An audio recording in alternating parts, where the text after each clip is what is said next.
Más textos disponibles en Simba. El desquite de Don Ignacio. La historia del gobierno de Don Ignacio, llegado por maquiavélica combinación política a intendente municipal de Pago Chico, sería tan larga y tan confusa como la de cualquier semana del nebuloso y anárquico año 20. Como que duró más de una semana, duró mes y medio. Mes y medio lo tuvieron de pantalla los oficialistas, desprestigiando en su persona a la oposición. Todo era agasajo y tentaciones para él. A cada instante se le ofrecía un negocito, una coima o se le hacía mojar en algún abuso más o menos disimulado. En los primeros días Don Ignacio reventaba de satisfacción. Parecíale que el mero hecho de mandar él había cambiado radicalmente la faz de las cosas, que el pueblo tenía cuanto deseaba y soñaba, que los pagochiquenses vivían en el mejor de los mundos. Indecible es la explosión de su rabia, primero cuando Silvestre le dijo las verdaderas en su propia cara, y después cuando Viera le aplicó en la pampa, varios cáusticos de esos que levantan ampolla. Don Ignacio quería morder, y trataba de echarse en brazos de sus nobles amigos los situacionistas, que acogían sus quejas con encogimientos de hombros y risas socarronas, contentísimos de verlo enredado en las cuartas. Lo del desquite se había hecho público y notorio, gracias a la buena voluntad del farmacéutico. ¿Cuándo podrá ser honrado Don Ignacio?, se preguntaba generalmente, como chiste de moda. Cuando la rana Creek pelos, replicaba alguno, ya le ha tomado el gustito. Los principistas, entretanto, trataban de demostrar que el extravio de un hombre no podía en modo alguno empañar la limpidez y el brillo de todo un programa de honestidad y de pureza. Y Ferreiro y los suyos, aprovechando la volada, hacían lo imposible para aumentar el escándalo y el desprestigio alrededor de aquel puritano pringado hasta las cejas apenas se había metido en harina. Así son todos, predicaban. ¿Quién los oye? Los mosquitas muertas, en cuantito pueden se alzan con el santo y la limosna. Ferreiro, al aconsejar a los delegados oficialistas de la capital, primero que hicieran municipal a Don Ignacio y después que le dieran la intendencia, había echado bien sus cuentas y deseaba dar un golpe maestro que las circunstancias le presentaban maravillosamente, porque, como él solía decir a sus íntimos, más vale pelear de arriba que de abajo. Cuando uno tiene la sartén por el mango no hay quien se le resista. Pues bien, Ferreiro, conociendo el flaco del desquite que aquejaba a Don Ignacio, trató de hacerle pisar el palito, pero de tal modo que, al caer, no arrastrara consigo a uno siquiera de los instrumentos que le habían servido siempre en el gobierno local y sus adyacencias. El problema, aparentemente difícil, era de una sencillez bíblica. Ferreiro lo resolvió con un golpe de vista y una decisión napoleónicas. La oportuna renuncia del comisario de Tablada, provocada por Ferreiro bajo promesa solemne de reposición e indemnización satisfactoria, permitió a Don Ignacio reemplazarlo con un hombre de su confianza, hechura suya, capaz de echarse al fuego por él, y más, cuando el fuego estaba agradablemente sustituido por el bolsillo del contribuyente. Nadie se opuso al nombramiento, ni nadie lo criticó, salvo los copartidarios del intendente, a quienes todo aquello olía a chamusquina.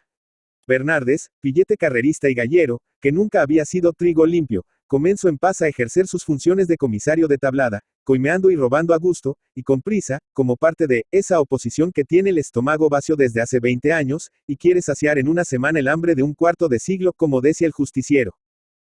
No costó mucho a Ferreiro amontonar pruebas escritas y testimoniales de aquellas exacciones y de la participación que en ellas tenía Don Ignacio, provocando con ellas un bochinche de 200.000 demonios. Interpelación al intendente en el seno del Consejo. Réplica anodina del interpelado. Iniciación por el Consejo, ante la Suprema Corte de La Plata, de un juicio político contra el intendente Don Ignacio Peña, acusado de abuso de autoridad, malversación de fondos, extorsión, la mar. A todo esto, Don Ignacio no había rescatado ni la mitad de los pesitos invertidos en la campaña opositora, y a cualquier lado que mirara no veía sino enemigos, pues todo el mundo se le había dado vuelta. Abocado al naufragio, suspendido por la corte, con la comisaría de la Tablada intervenida por el tesorero municipal, aquel de la larga fama, dirigió los ojos angustiados hacia los cívicos, esperando hallar entre sus brazos un refugio, por lo menos la piedad y el perdón que alcanzó el hijo pródigo. Nadie le hizo caso. Era la oveja sarnosa que podía contaminar y desprestigiar la majada entera. En la pampa, Viera le dijo sin piedad.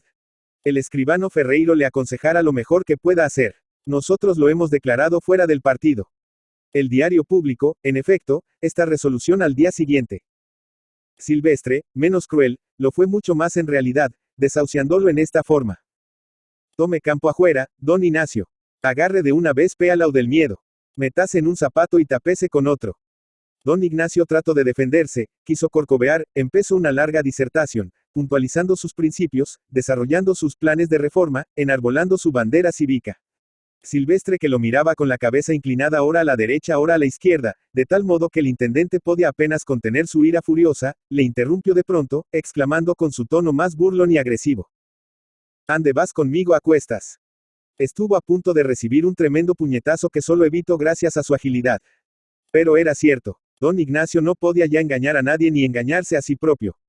Aguardábalo el ostracismo que la patria ingrata reserva a sus grandes hombres. Al día siguiente renunció. La Pampa de Viera dijo que aquello era un colmo de cobardía, la negación de todo valor cívico, la confesión de una falta absoluta de conciencia del valor, de las propias acciones, una mancha indeleble que calla sobre la reputación y el carácter de don Ignacio, como hubiera caído sobre el partido entero, si éste no hubiera repudiado y excomulgado a tiempo a la pobre oveja descarriada, que solo merecía desprecio en la acción pública, lástima y olvido en la vida privada, que nunca debió abandonar. El artículo del Justiciero, inspirado por Ferreiro, era mucho menos contundente, y no apaleaba en el suelo al infeliz don Ignacio. Se ahorra muchos disgustos, decía, y permite a Pago Chico volver a la marcha normal de sus instituciones, dirigida por hombres que, cuando menos, tienen la experiencia del gobierno, el conocimiento de las necesidades públicas y el tacto que se requiere para no provocar a cada momento graves incidentes y dolorosas complicaciones. Como en aquel tiempo la Suprema Corte, instrumento político de primer orden para el gobierno, recibía cada mes 4 o 5 expedientes de conflictos municipales, y los apilaba sin piedad para años enteros si el Ejecutivo interesado en la resolución de alguno de ellos no le mandaba otra cosa. El juicio político de don Ignacio no había prosperado aún, y mediando la renuncia de la Intendencia, de acuerdo los municipales y él, pudieron retirarse los escritos y echar sobre el asunto una montaña de tierra. Don Ignacio, después de esta tragedia, casi no salía de su casa. Cuando se le hallaba por la calle parecía un pollo mojado. El apabullamiento había sido completo. Sin embargo, Silvestre no le perdonaba, y una tarde que lo encontró, tuvo todavía alma de decirle: «Lo de la honradez ya lo sabemos, don Ignacio. Pero, tengo curiosidad, alcanzo a desquitarse del todo». El otro estuvo a punto de morderlo, y lo hubiera hecho a no ponerse Silvestre a buen recaudo, gritándole: «Lástima que no le dejaran empezar la honradez. No queda peso con vida». Roberto Pairo. Roberto Jorge Pairo, Mercedes, provincia de Buenos Aires, 19 de abril de 1867, Lomas de Zamora, 5 de abril de 1928, fue un escritor y periodista argentino. Ha sido considerado como el primer corresponsal de guerra de su país. En sus novelas puede apreciarse un lenguaje propio de la época, costumbrista, irónico. Utiliza personajes típicos y relata situaciones comunes, mostrando a los inmigrantes italianos, o el pícaro criollo.